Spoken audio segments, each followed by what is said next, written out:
Well, if you're anything like me, you've noticed a real decline in attentiveness and the ability to focus on things really on a daily basis, and we're going to take a look at that today. I'll be right back.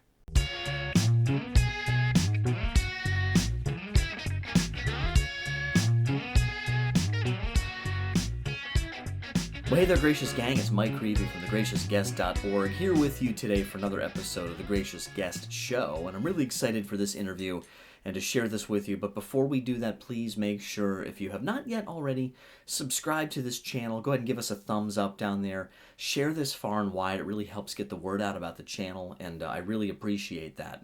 It helps advance this ministry. And we cover so many different topics on here, from the Shroud of Turin to spiritual warfare, even exorcism. That's been a very popular topic, the reality of those kinds of things. And today what I really want to focus in on with my broader kind of goal of showcasing wonder and awe and the importance I've seen in my own life and in the life of my students, my family, really trying to recover a real awareness and appreciation for the reality of the creation that God is making around us, His call for us to be attentive in the moment, to be present, to be focused on ultimately eternal things, but that we can kind of experience through the present moment. I thought this would be a great topic to explore with Dave Palmer. Dave is a friend from Homeschool Connections. He's a Homeschool Connections teacher. I got to know him a little bit through Homeschool Connections, but also through his ministry doing Catholic radio work in Texas. And I have his bio here. Dave serves as executive director of the Guadalupe Radio Network's Catholic radio station in North Texas. That's KATH 910 AM.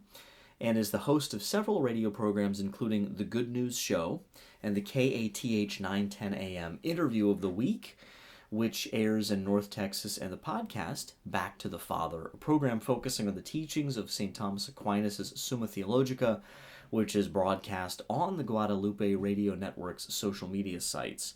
And Dave has a lot to share about his connection with Thomas Aquinas he's going to get into. So he's also the author of St. Thomas Aquinas for Everyone, 30 quick and fun lessons, activities, and outdoor adventures based on the Summa Theologica. And he teaches an introduction to the Summa for high school students both online through Homeschool Connections and at the Highlands School in North Texas. Dave and his wife Paula live in Bedford, Texas, and are proud parents of 3 children that are members of St. Mary the Virgin Catholic Parish in Arlington, Texas. So without further ado, I want to jump right into this really, really intriguing conversation I got to have here recently with my friend Dave Palmer on the spirituality of awareness. Let's check it out. All right, Dave Palmer, welcome to the Gracious Guest Show. Thank you very much, Mike. Good to be here. Well, it's exciting to be able to sit down here with you today and chat about this. And it was so funny because just for the viewers and listeners, we were in this Zoom meeting for Homeschool Connections, all the different instructors, and you see the different panels and everything. I'm just kind of wandering around looking at who all's in it. And I saw you, and I heard you mention something at one point, and it clicked. For some reason, I hadn't made the connection in that sort of Homeschool Connection setting about, when we talked a few years back when I was at the March for Life, and was able to call in and chat with you a bit on your radio program. So it's fun to chat with you here today. So yeah, but well, it's good to be on with you. Thank you. No, my pleasure. And for those who aren't familiar with your background, and why don't you just share a little bit about what sort of brings you here, and kind of who is Dave Palmer? All right, all right. Well, yeah. Well, thank you. I appreciate that. I guess the most important thing is that I'm a father and, of course, a child of God, and a father and a husband. My wife, Paula, and I have been married for about 20 years. She's a native of Belfast, Northern Ireland. I met her online on a Catholic website about 21 years ago. Got married in a little church called St. Aidan's in McGilligan, Northern Ireland, which is County Derry. And it's a little tiny town of about 500 people. And for this wedding, you had people from about 8 different countries descending upon this little town. And so it was quite a spectacle. And so we've been married 20 years. I have 3 children.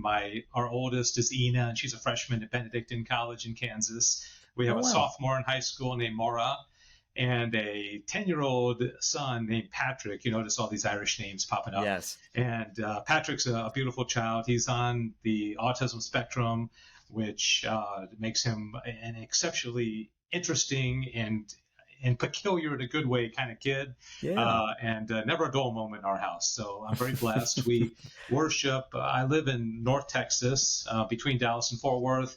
We worship at a ordinariate of the Church of St. Peter Parish called St. Mary the Virgin, if you're familiar with that kind of Hmm. diocese without boundaries based in Houston. And professionally, I do a lot of things, but my main job is executive director of the local Guadalupe Radio Network radio station in North Texas. I've done it for 17 years. It's been a great joy and a great honor. I love radio. I also teach, like you. You and I share. I teach the seniors at a local high school, the Summa Theologia by St. Thomas Aquinas. Wow. And like you also, I teach on Homeschool Connections, the Summa. I've done that for about 10 years now.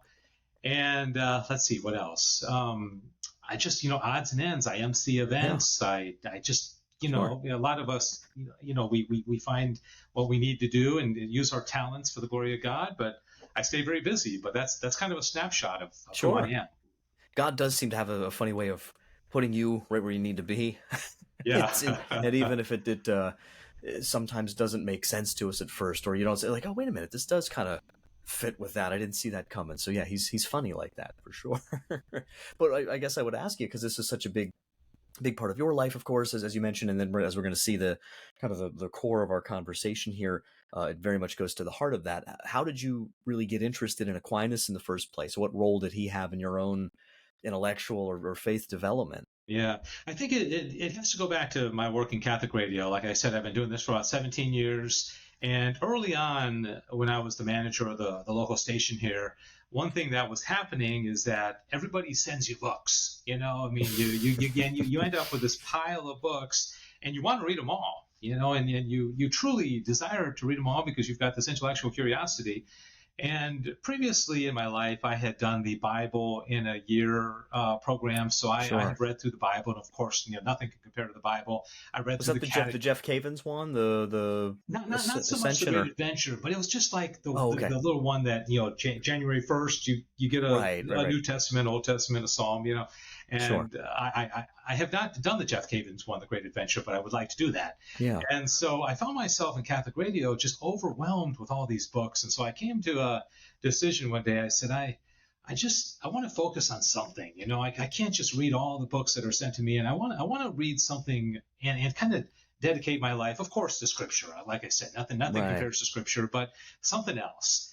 And I found that in listening to Catholic radio, host after host after host was constantly referring to St. Thomas Aquinas and saying the Summa Theologia in particular. And I realized, well, St. Thomas Aquinas lived in the 13th century. This is like a 700-year-old book, but it apparently is still the gold standard because everybody's still talking about it. So I made a decision, I think through the inspiration of the Holy Spirit, to go to my local Catholic bookstore. And I went in and I told the lady, I said, I want to buy the Summa and I want to read it from beginning to end. And her name was Janet, and she famously, she was so funny, and she said, well, I'm waiting for the movie to come out of the Summa. And so I did. I bought it that day. I bought a soft copy. I went home and I started reading it from the very beginning, and just absolutely fell in love with it. And I was staying up until 2 or 3 in the morning. My wife was nudging me and saying, go to bed, turn off the light. And I just couldn't put it down. And so it took me 9 months to read through the entire Summa the first time. And I was highlighting everything. And it ended up, I went through like 20 highlighters, because I ended up, if you see my Summa, the whole thing is highlighted because there's no wasted words in it, right? Yeah. And then when I finished, I was like, wow, I finished the Summa. And then the next day I started again. And I read through it again, and it took me about a year that time. And I realized that this was such a powerful book, written by the doctor of the doctors of the church, the patron saint of all Catholic school education, the angelic doctor. And I made a decision then. I said, you know what? I want to teach this. I want to teach young people. I'll teach anybody. I don't care if a 110-year-old comes to me, I'll teach them the Summa. But I had a heart for teaching young people. In fact, really young people. I wrote a book called St. Thomas Aquinas for Everyone, where I'm equipping parents to teach young kids. I'm talking 4 or 5-year-olds. Wow. Basic principles of Thomistic philosophy, which I clearly think can be done. And that kind of leads into the whole away a day thing, Sure. which I know we're going to talk about. But so, my Yeah. wife said, you've dedicated 2 years of your life to reading this every day. You better make something of it. And so then Walter Crawford, who, of course, along with Maureen Whitman, are the owners of Homeschool Connection. He actually goes to my parish. And so we Oh, were wow. talking one day, and he said, I forget who initiated it, but we decided that I would teach a class on the Summa. And I've been doing that for 10 years now. And Wow. this year I kind of invited myself into one of the local Catholic high schools, and they said, "Oh, why don't you teach our seniors the Summa?" And so I'm doing that now, and so Wow. Is you that can like an probably elective course that they've got, no, for the seniors, or it's just that's that's their the theology class. wow. Oh, She wow. said the headmaster said, "Well, the seniors take philosophy, theology, and apologetics," and I said, Wow. "That's the Summa." I said, Right. Yeah. you're That's a getting it good all. I said, and so we don't really have a book. I'm just teaching yeah. basically the same thing I teach to Homeschool Connections, but in front of 24 live students in a classroom. Wow. And so it's been a lot of fun. That is awesome. Yeah. Well, and it's so funny because now, and I must confess, I have not read the Summa, but it's on the list. Yeah. It's okay. We can Which continue the conversation. that's right. Yes. Well, when it's because the viewers would of course appreciate that. That's one of the things when I asked Dave, like, what should I look over before our chat, and he had mentioned just read the Summa. I said, God, give me a little bit of time. So, but no, it's and like you said, yeah, it comes up all the time. I hear people quote it. It's just what really has fascinated me is I think have you, and let me just ask you this, have you run into I imagine you probably have, but have you run into the perception, because this has been, I think, my perception in the past, I think it's out there a lot, that it's somehow this unapproachable thing, that, oh well, and I think what really started getting me interested in it was Bishop Barron really talking a lot about how, of course, in his own life, how instrumental Aquinas was for him, even as a teenager, hearing the argument from contingency and this kind of stuff, but how that approach, that method, the style that he uses, how elementary in a lot of ways that was at the time, which is a whole, maybe a commentary on modern education too. But that is something that do you run into that a lot, that people have this perception that, oh, I couldn't understand him. Oh, yeah. I think it's more than a perception. It is challenging. Mm. I always tell my students the first day of class, I say, first of all, congratulations, because either you or your parent wants you to study the Summa Theologia. That goes for the Homeschool Connections. The kids at the school I'm teaching at, they got thrown into it. But no, the language is challenging, and it is written in a style of 700 years ago. And so I think what is necessary is to have somebody who can break it down. I think Dr. Peter Creavey is very good at this. He's a Mm-hmm. Thomist, and he's written dozens of books on topics related to the Summa. But no, I think once you get the basic gist of what he's getting at, and you just get in there and you try, it gets easier as you go along.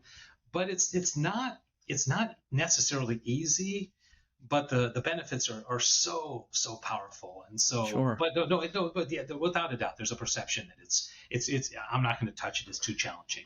Right. Well, and so how now, getting to the core here, really, what I wanted to ask you about here, this what you've titled a way a day, which just to say that doesn't probably give it away, so to speak, to the viewer, to the listener, and just to set up the context here, I think I first heard about this when I'm not sure if it was, I'll try to find it. I'm not sure if you might have been a guest. Were you a guest? It was like Homeschool Connections podcast, maybe. Yeah, Okay, that's right, what it was. right, yeah, All right, yeah. but we're gonna have all this linked below, by the way. Also, see your book and everything. I'll get all that together, and that'll be there by the time someone's hearing this or seeing this. But why don't you just kind of walk us through? I was going to say what you said on that podcast. No, but same kind of thing. How did this sort of emerge? That especially maybe what prompted you to see this as something that was important, something that was valuable in trying to approach. Not just using it as a lesson or as sort of a classroom tactic, but this bigger perception kind of of how you live your day, really. Yeah. Away a Day has become really popular. I've never met any of my students that did enjoy it, and I'll explain what it is, because I know that's kind of what people are like, well, what is it, but let me back up a tiny bit and talk about back in those days when I was reading the Summa, for the first time. And early on in the Summa, Thomas gets into these famous 5 proofs for the existence of God. And it's interesting because there are about 3,000 articles in the Summa, 631 questions, 3,000 articles. And the article that has the 5 proofs for the existence of God is the one that most people, if they're familiar with anything in the Summa, they know about the 5 proofs. And it's just one article. Okay, it's actually the first part of the Summa. It's the second question. It's Article 3. So I always tell students it's 1, 2, 3. First part, second question, Article 3. If you ever want to try to find those things. So the 5th proof of the existence of God has to do with governance of the world. And what he basically says is, we look around the world and we see that there are creatures that do not have intelligence. Like, for example, ducks flying south in the winter, or a beaver building a dam, or ants building a mound. And Thomas says, but they're acting for purpose. They're acting in a way that is for their best end, but they don't have intelligence. And so Thomas comes to the conclusion that there must be some intelligence that's directing them to their end. Okay, there's countless examples. You could do the photosynthesis process, the composting, the water cycle, that water evaporates out of a lake and then moves a mile over and then drops down on bushes to give it water.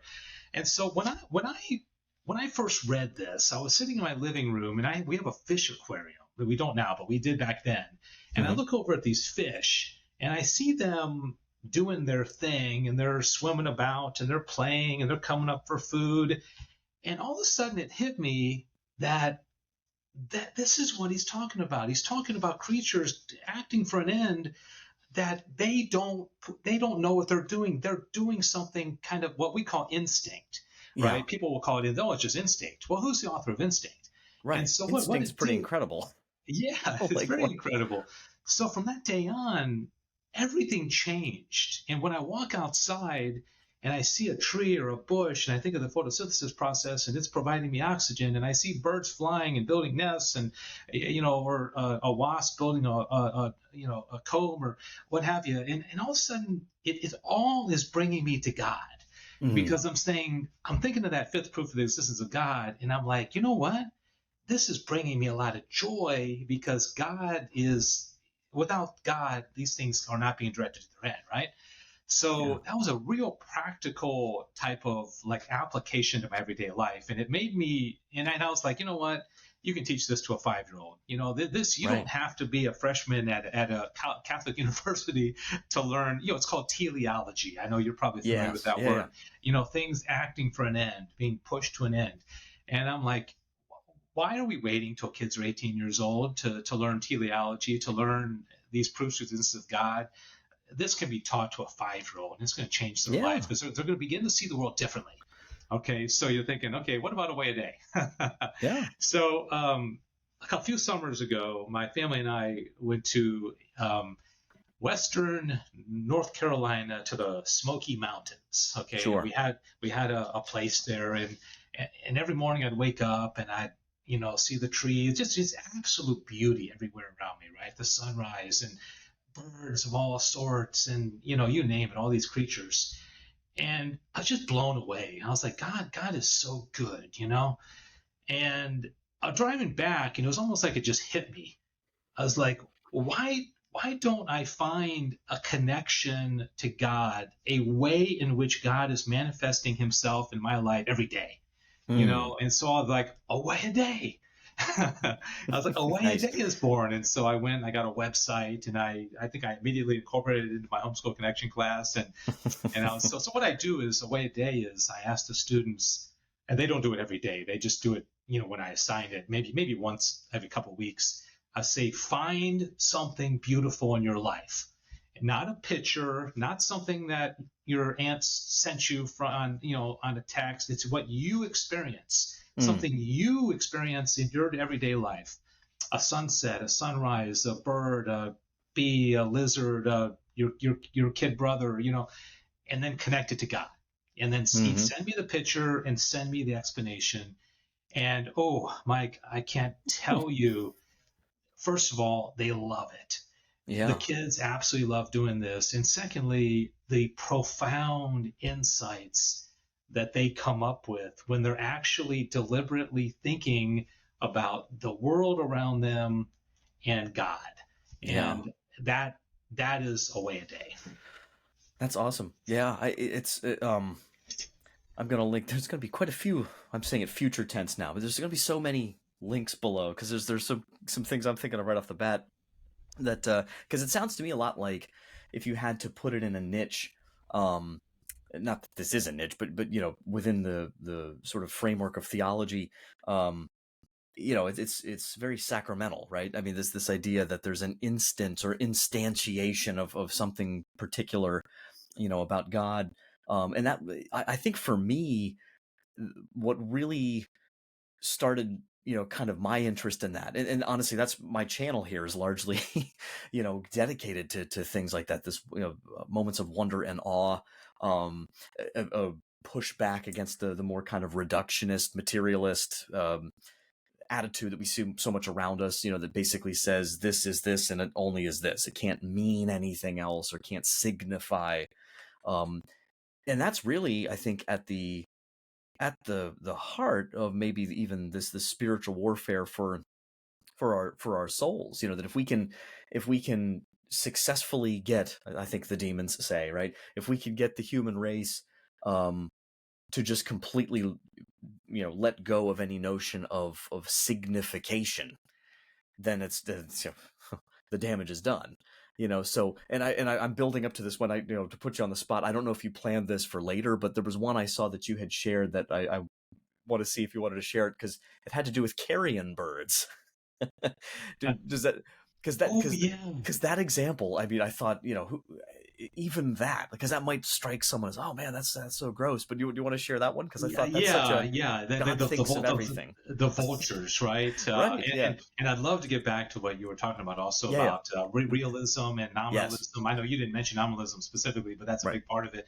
So, Sure. anyways, yeah. So I I ask my students to do this away a day and find something, and of course I can't help do it myself. So I'm driving to pick up a prescription one day, and I'm with my daughter, and we're going to go through the drive-through, and all of a sudden in the middle of the road all these big vultures. I mean, these big black vultures, and of course they're eating some roadkill, carrion, a squirrel or whatever got killed, right? And I stop and I roll down my window, and my daughter is like, "Dad, come on," and I'm like, "No, no, no, this is perfect." And so I take a picture of it, and I go home and I do a little bit of research about these vultures, and I find out that God has equipped them with first of all great vision and also a great sense of smell. Hmm. And so as they're flying about, they are going to smell the carrion or the dead corpse of a creature, before you and I would. Why? Because we have no interest in it. But they also have been equipped, not by through their nature, with a desire to eat this awful stuff. Okay, Right. and but it serves a great purpose, because of course some crew will come around if need be and clean it up. But God has created naturally the cleanup crew, and he also, the flies as well. Flies are very practical. They'll land on something like that, lay eggs, maggots will be, born, and then the maggots will destroy the. You think about, that's in the middle of a street, but what happens when it happens out in a field that nobody sees? The same thing happens. The flies land Right. on it. So again, this is an example of, teleology of a perfect away a day where it's something that just happens with these Right. non-intelligent creatures. It's the fifth proof of the existence of God, at play. And but yeah, that's a good example of a kind of a. And again, and once people get this in their mind, you'll notice a bunch of them every day. Yeah. But you have to change your mindset, and kids need to get out of the devices and get into the real world, like you're talking about, reality, Yeah. realism, that things actually have meaning and significance beyond what's on our iPhones. I used an example with that is so easy to overlook, I feel like, and I was just talking to my students about this the other day, and it was a story from a few years ago, but I just shared with them that there's a whole long, personal story that, doesn't really matter in this context, that goes behind it. But, I was on this nature walk. It was like November. So there's still leaves, kind of falling, and they're, blowing around, and it's cold. It was a beautiful sunny day. And it was a really sort of tumultuous time, and a lot of, just personal turmoil, whatever was going on. I was stressed about a bunch of things. And, I just look up at one point for no particular reason, and I see this just huge gust of wind blow these leaves all over the place. And as it's happening, it's a really windy day. There's a huge tree, like, I don't know, 120-year-old tree or something, and it's barely moving at all. And in that, just, it was like, I didn't quite hear an audible voice per se, but like I just immediately had in my heart, in my mind, like the fact of this statement, basically, of, it felt like God basically saying, which one do you want to be?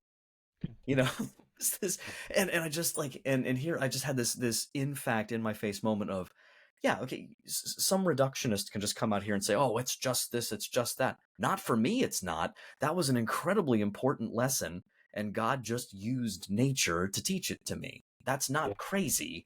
Yeah. I'm paying attention to the way things are. I have built into me a capacity to read the stuff that's out of nature, Yeah. but I have to learn how to train it. I have to try, I have to be open to it. And if we're not, like you said, if I'm just, if I was walking down the path like this, I wouldn't have noticed that, and wouldn't Yeah. have, and I continue to reflect on that. I journal on it. Like, am I a tree or a leaf right now? Like, I don't want to be a leaf, so yeah. If you ever do any, I don't know if you're into philosophy or not, but if you go back before Socrates, the pre-Socratic philosophers, guys like Pythagoras and Thales of Miletus and Anaxagoras, they were really interested in the natural world. They're trying to find a purpose of it. But when you think about it, back then in the 300, 400, 500, 600 years BC, there wasn't as much fake stuff around. Our world is filled. I say fake. There's purpose of it, but I mean, Artificial. I look around. Artificial. I mean, I look around, and the computer, was not created by God directly. It was created by man, right?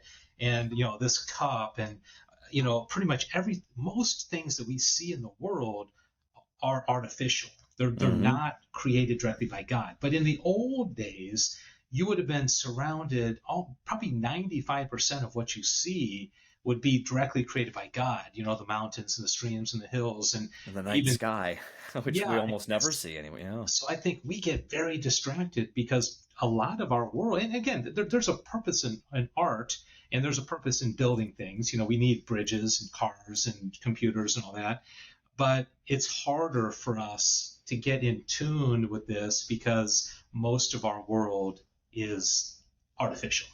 Right. Well, and is that this? I have the quotes that you shared here.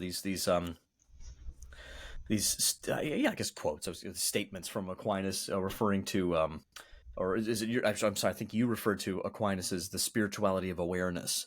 Yeah. Right? And this idea that Chesterton picks up with, that quote, even the momentary was momentous. Yeah. And so maybe we could kind of flesh that out a little bit about this. I mean, so how do you? I mean, you've already said some of this, but anything else you want to kind of go into depth here on as far as this idea of the spirituality of awareness, and maybe what we get ourselves into if we start to go too far down the path of cutting ourselves off from awareness, the trouble we can find ourselves in. Yeah, and Aristotle also had a quote that he said, the beginning of philosophy is wonder. Right. And I always, we use an example of, like, let's say somebody goes to the Louvre Museum in Paris, and they go in, they see all these people standing around the Mona Lisa. And maybe let's say that the person has never had any awareness of the Mona Lisa. They don't even know what it is. And, but all these people are fascinated with it. Well, that person would naturally say, who is that? Who painted it? Why did he paint it? What's the purpose? Right. And of course we just say, oh, it's a Mona Lisa, it's Da Vinci, but you ask these questions. And I think that we should apply that same kind of curiosity to everyday life. I mean, and not every single time you see a butterfly, you have to say, who created that? But you should say, if nothing else, praise God, that's so awesome. And so, it is instilling, and it takes practice. It's like anything else, man. If you want to run a marathon, you're going to have to start by running, a half a mile, and then you'll build up to it. But that's why I call it a way a day. It's not, Yeah. 50 aways a day. It's just do it once. Just one Yeah. time in your day, find something, and even do a little journal and connect it to God. I was going to ask you about that, because I've heard a lot more lately. Just some of the I'm kind of becoming a classical education junkie. If that's that's probably the wrong way to put it, but an enthusiast maybe is a better way. Of just the educational philosophy behind that, which of course grew up, I think, and has its roots in the times you were just talking about, right? This time when there was more direct contact with nature, and so I think I just completely forgot where I was going with that. Oh my goodness. So you're right. I mean, it's a time where there wasn't as much artificial stuff and all right. that. Nature journaling. That's what I got sidetracked. Because that's something you hear about a lot in a lot of classical circles. It is and in the sciences too. Biology within classical education. I hear this a lot too of a couple different movements out there that are really doing some training to get young kids especially out there. The dog's trying to come out of the room. His mom's home. You go ahead. That's fine. Yeah. sometimes there's nature. He hangs out with me from time to time. Sometimes Petey's a guest on the show. But yeah. So maybe is that something you've had your students do at all, like a little journaling with this, or to go out and try to give that a shot? How's that work? You think about it, like even in Scripture, where the wise men were being directed to Bethlehem, and they didn't do GPS, right? Right. They looked at the stars. They were guided by a star, and I think people in the past used to. I mean, to be honest, how often does the average person actually look at the stars and the constellations? I live in a big city, and it's kind of because it's so bright, we don't see stars very much. But maybe if I lived in a small town, but I don't hear that many people. I hear there's going to be an eclipse as of this recording. I think there's going to be an eclipse this weekend. Oh. And people get kind of excited about that, and then they'll forget about it and all that. But but yeah, I think once you and the other thing is, people often I don't know if you've ever been to Niagara Falls. Yeah.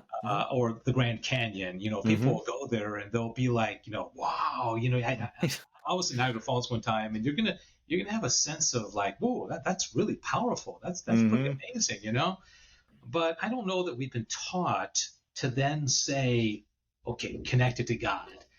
God is powerful. God created this. What is this telling me about God? Right. There's I was just going to mention this, if you don't mind, Mike. Oh, please, yeah.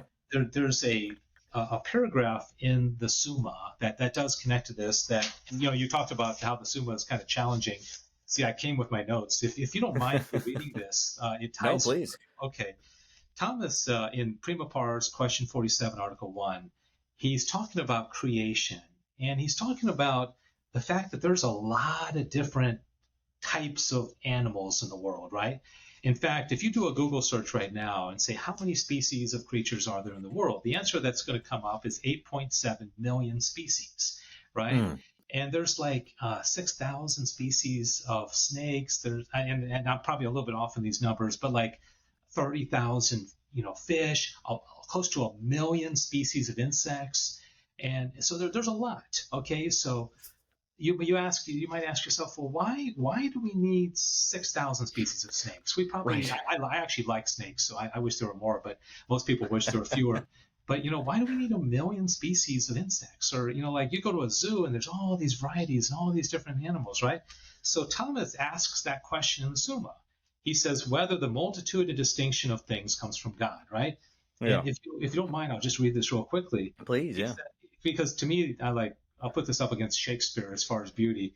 He says the distinction and multitude of things comes from the intention of the first agent, who is God. Okay, God intended it. For he brought things into being in order that his goodness might be communicated to creatures and be represented by them. And because his goodness could not be adequately represented by one creature alone, he produced many and diverse creatures, that what was wanting to one in the representation of the divine goodness might be supplied by another. For goodness, which in God is simple and uniform, in creatures is manifold and divided, and hence the whole world together participates the divine goodness more perfectly and represents it better than any single creature whatsoever. Okay, so paraphrasing, every single creature is telling us something about God. You know, and it wouldn't be enough if we only had 5 types of snakes or 1,000 types of insects. And so this changes the way you see things. And people say, well, what about the mosquito? What about, tapeworm or something just like this. Yeah, maybe it's for suffering, because we know there's redemptive value in suffering. And so, again, if you get that into your head, in your heart, that paragraph I just read, your whole life changes. And all of a sudden, everything that you see in the created world, you're like, whoa, God's telling me something about his goodness. And you'll never see the same again.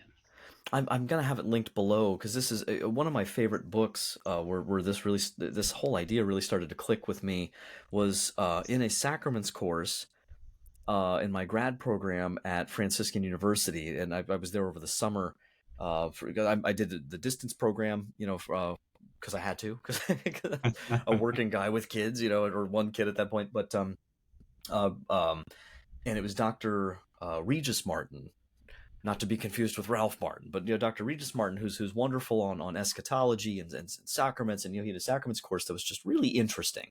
It was because he didn't do it the way anybody else would. It was just so intriguing. But one of the books he had us read for that course was a book by Tom Howard of happy memory, who the Catholic convert and just brilliant guy, who and a friend of Peter Creave's, who wrote a book in the late 60s, I think years before he became Catholic, that was called Chance or the Dance, a critique of modern secularism. And so some of the specific examples he uses in the book are somewhat connected to maybe in some ways that particular time period. So some of it might seem a little dated, some of his examples, but the philosophy behind it is he sets it up in the beginning of the book that he says, basically there was an old myth and now there's a new myth, and he's using that word in the true sense of this epic vision of reality. And he basically says the old myth, or he said basically the new myth believes that nothing means anything, and the old myth believed that everything meant everything, like that it's like everything was somehow part of some larger thing, that there was this impulse to and humans are sinners. We've always struggled with humility, but there was an impulse to maybe wonder and awe. There was a willingness to accept that I'm part of something much bigger. And even if what I think that much bigger is totally off base and sinful, or it's demon worship or whatever it is, some kind of sense. And he was arguing that this new danger is to completely cut yourself off from that so much that there's just nothing, that there's no openness to any kind of transcendence. And boy, was he prophetic, writing this book like 50 years ago. But yeah, it's one that I go back to over and over. It's just a thin little book. There's an Ignatius Press republished it a couple years back. I think Eric Metaxas wrote a foreword for it. But yeah, it's great, and I think it's very much the philosophy behind that book is very much sounds like very much like what you're talking about here. Yeah, and I mentioned before I wanted to go back to the whole realism thing, and that's one thing that I'm so convinced that is so important, and it's also kind of a hard thing to explain, and I don't think I'll do it justice. But if you go back to somebody like Plato, and Plato believed in the realm of forms, right, where you take a bird, you see an individual bird, but the real birdness or the ideal birdness is separate from what you see. Plato would say that we only see shadows, but he admitted that there's something real about the things in the physical world, but it's not in the thing itself. It's in a different realm, okay? Aristotle comes along and says, no, the form and the matter are together, Okay, it's called hylomorphism. Okay, the form and the matter Okay. together. Now, again, as a person who is just listening for this for the first time is like, oh man, this is so deep. But then an Aquinas says, yeah, Aristotle's right. What something is actually in it, right? And that's what we can come to know. And then William of Ockham, who lived in the century after Aquinas, comes. I don't know if he invented it, but he popularized something called nominalism. And nominalism says that we just give names to things. Okay, so that's just a bird. You're just a man. That's just a cat or an earthworm or and it doesn't really have anything real in it. Okay, Right. but unlike what Aristotle and Aquinas would say. Okay, and then if you look at the history of philosophy, you're going to divide up philosophers depending on realists or nominalists. And if you think of a bad philosopher like somebody like David Hume, he's a nominalist, okay, and Right. it almost is like you can split them in half. And so this whole notion of there actually being something real in things of nature is really critical. And there's somebody said there was a bumper sticker that is out there that says "I blame Occam," and I want to get that bumper sticker if only to get into conversations like this with people because I haven't seen that one yet. That's yeah, good. Occam. I've been asked to give a talk next year called "How Occam Destroyed Western Civilization," and it all has to do with this nominalism stuff. Okay, it's hard to explain, and I probably didn't explain it very well because I'm really just now digging into this, like academically, but anyways, it's important because if there's no reality in the things that we experience, then there doesn't need to be a God who's the ideas and the real things pre-exist in the mind of God, right? So it comes back to the belief that a loving God actually created all these things and implanted in them something real that we can come to know. I hope that helped. Yeah, and I'm thinking, there's that great book. There's always books. There's just so many books, like usually back to the beginning. But I what's love the that. name There's of it? always books. I have it here. So I think it was Dr. Scott Hahn. Yeah, Scott Hahn and Ben Weicker, I think, did a book, Politicizing the Bible, where they actually try to trace back, this disjunct, that we're facing now much further back than a lot of people had before them, because a lot of people would take it back to sola scriptura and some of these things, and they said, oh no, it's further back. And I vaguely, it's been a long time. I have it over here. I think they spent a lot of time on Occam and nominalism, and that this is, I think they quoted Luther as saying, I am nothing if not an Occamist or something like Yeah, that. I yeah. think he says that at some point. He was a big fan. Yeah. And so, but this idea that, and I haven't been able to do a study on this, but I've been curious because I wonder when you start having this exchange around that time, even like Aquinas' time, right, with a lot of these Muslim philosophers, I wonder if some of that didn't come in through there because, you have a very monist kind of, like in Islam, strictly speaking, as I understand it, just in some of my study, there's such an emphasis on the will of God, right? Like just even possibly at the expense of intellect, that God does it and it happens, and which you can see, in a sense, there's a kind of a commendability maybe in that, the idea that God, like nobody trumps God, but there starts to show up this idea, in a lot of ways, as I'm not an expert on it, but that God in theory could do something that doesn't make sense, Yeah. or God is Yeah. his will is so powerful it's somehow supersedes his intellect, whereas that's not Christian. That God's, his intellect and his will are perfectly infinite, perfectly harmonious, perfectly contemporary with I don't know what the word is, coterminous, and I'm trying to think of the word for it. But yeah, I wonder about that. Like this is why Trinitarian theology is so important.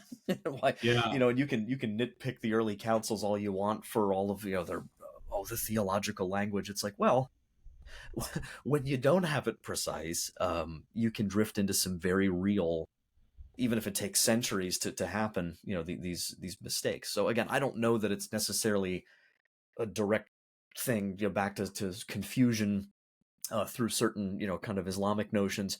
But I've wondered about that before. That might be something I look into. Yeah, no, Some of I the think you're definitely nominalist stuff. I think you're definitely onto something. And you look at somebody like Friedrich Nietzsche, one of his big teachings was the will to power. If Right. you're familiar with somebody about like Arthur Schopenhauer, Yeah. uh, all about will. He wrote a book Yeah. called Man is Will and Representation. Very, very pessimistic, Yeah. nasty. But yeah, and again, it's all connected, Yeah. and I you look at where we are as a world today, and there's always been problems in the world, but where we don't even know what a woman is, and everything Yeah. is upside down. And I go back to I probably should have said this at the beginning as far as my inspiration is that Pope Hmm. Leo the 13th back in 1879 wrote an encyclical called "The Restoration of Christian Philosophy According to the Mind of St. Thomas Aquinas." And he was calling at the end of the 19th century there for a return to scholastic philosophy. Aeterni Patris is the name of it.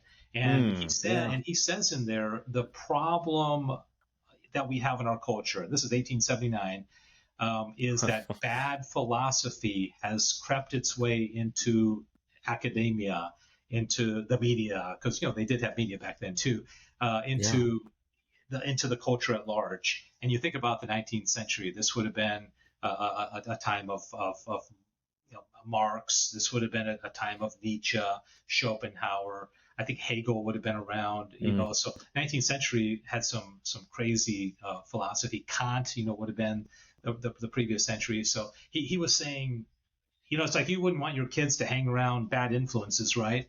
I think Hmm. he's basically saying the world has been hanging around some bad influences for a long time, and they're the philosophers, and we are in a crisis right now. We need to go back to Aquinas, and we need to go back to scholastic philosophy where there was order and things made sense. And again, that's one of my projects is tracing how we got to where we are now. Yeah. And that's a long way of saying that I think you're right about the whole volunteerism, the overemphasis of the will. It's part of Yeah. it. Yeah. Well, and there's so much. I mean, there's so many trails we could go down. I know you and I both have a hard cutoff here because we, but so maybe it's a good time just to ask. Yeah. I mean, it just anything you want to mention as we kind of bring it down the home stretch here, as far as advice for people, other resources you want to share, or just any kind of parting encouragement here to pursue this spirituality of awareness. Yeah, yeah. I would just encourage everybody to dabble in Aquinas. You can go and get the Summa online free. There have been some good books. The book I wrote, as I mentioned, was called St. Thomas Aquinas for Everyone. It's really geared Yep. towards parents teaching 5-year-olds. So that's not going to be too deep for anybody. And Peter Creavey, as I mentioned, has a lot of good books. But I'm often asked, Mike, when I give talks, people say, where should I begin? If I want to get into Summa, the Aquinas. And my Right. answer is always Chesterton's The Dumb Ox. Ah. Chesterton wrote a book about St. Thomas Aquinas called The Dumb Ox. It's a very easy read. It's probably, 150, 200 pages at most. And it's a really, and Chesterton's hilarious and he's very insightful. I would start there, and then I'd get your hands on some Peter Kraft, and then get into the primary writing. Read some Mm. Aquinas, and just go slowly, be easy on yourself, and then also practice this away a day. Try to do that one time a day. Just make some connection between the created world and God, and I think it'll change your whole outlook. Yeah. Wonderful. Well, Dave, thank you so much for coming on today. I really appreciate it, and it's just been a delight talking to you about all this. I really appreciate it, Mike. I need to get you on one of my interviews because Oh, I yeah, you've got a lot to offer as well. So I appreciate very much the oh opportunity. I'd be delighted, be happy to. All right. Well, hey, well, Thank God you. God bless you. See you around Homeschool Connections or around around the Catholic world. So, all right. Okay, thank you. Take care. Well, I hope that was as much fun for you as it was for me, and it's really something that I've been thinking about a lot lately. I was just talking to my wife today about this. That attention, the ability to attend, to pay attention, implies, when you think about it, that you have something to pay with. You have some account. You have some kind of currency, right? So if I have to pay attention to something, like anything else I have to pay for, there's got to be something in the account. And I've worried lately about myself, quite frankly, that I don't have a whole lot in the account.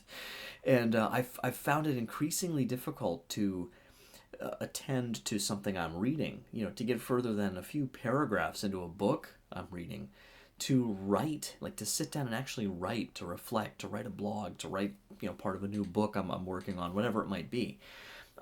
Just to reflect at all, to really contemplate. And this just really hit me. I mean, this is at the heart of this ministry here. This is the heart of something that's been so important to me for years. And so I really appreciated this chance to talk with Dave and get some ideas, some things very practical for me to attempt to employ a little bit more in my daily life. So I'll let you know how it goes. All right, so God bless you guys. Thank you so much for stopping by the Gracious Guest Show today. Share this with a friend today. And until next time, don't forget to wonder. Take care.